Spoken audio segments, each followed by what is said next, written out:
10 Simple Ways to Manage Your Money Better. Being good with money is about more than just making ends meet. Don't worry that you're not a math whiz, great math skills aren't really necessary, you just need to know basic addition and subtraction. Life is much easier when you have good financial skills. How you spend your money impacts your credit score and the amount of debt you end up carrying.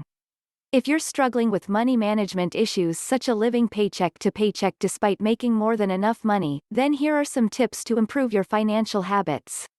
When you're faced with a spending decision, especially a large purchase decision, don't just assume you can afford something. Confirm that you can actually afford it and that you haven't already committed those funds to another expense.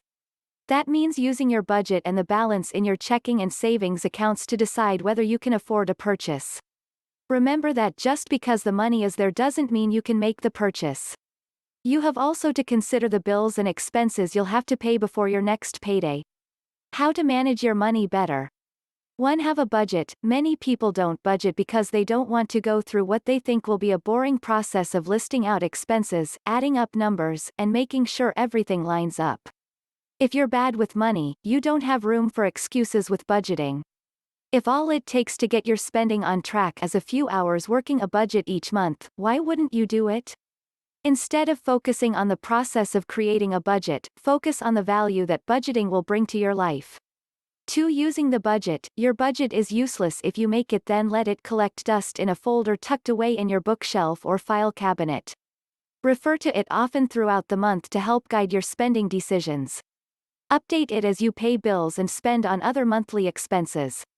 At any given time during the month, you should have an idea of how much money you're able to spend, considering any expenses you have left to pay.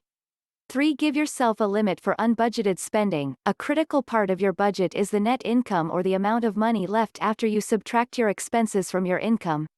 If you have any money left over, you can use it for fun and entertainment, but only up to a certain amount. You can't go crazy with this money, especially if it's not a lot and it has to last the entire month. Before you make any big purchases, make sure it won't interfere with anything else you have planned. 4. Track your spending. Small purchases here and there add up quickly, and before you know it, you've overspent your budget. Start tracking your spending to discover places where you may be unknowingly overspending.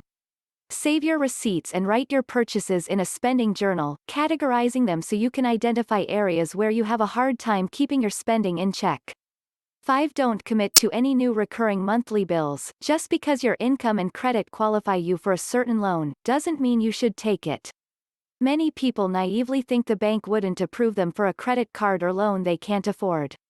The bank only knows your income, as you've reported, and the debt obligations included on your credit report, not any other obligations that could prevent you from making your payments on time.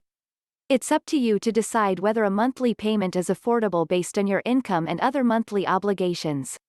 6. Make sure you're paying the best prices. You can make the most of your money comparison shopping, ensuring that you're paying the lowest prices for products and services.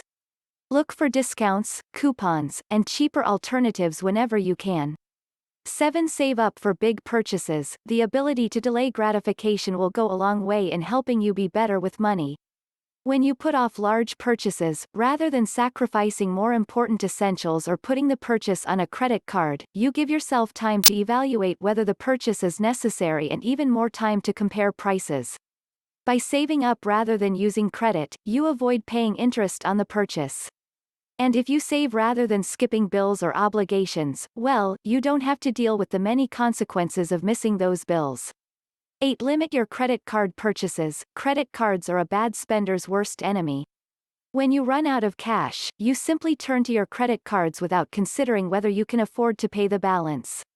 Resist the urge to use your credit cards for purchases you can't afford, especially on items you don't really need. 7. 9. Contribute to savings regularly. Depositing money into a savings account each month can help you build healthy financial habits. You can even set it up so the money is automatically transferred from your checking account to your savings account. That way, you don't have to remember to make the transfer. 10. Being good with money takes practice. In the beginning, you may not be used to planning ahead and putting off purchases until you can afford them. The more you make these habits part of your daily life, the easier it is to manage your money, and the better off your finances will be.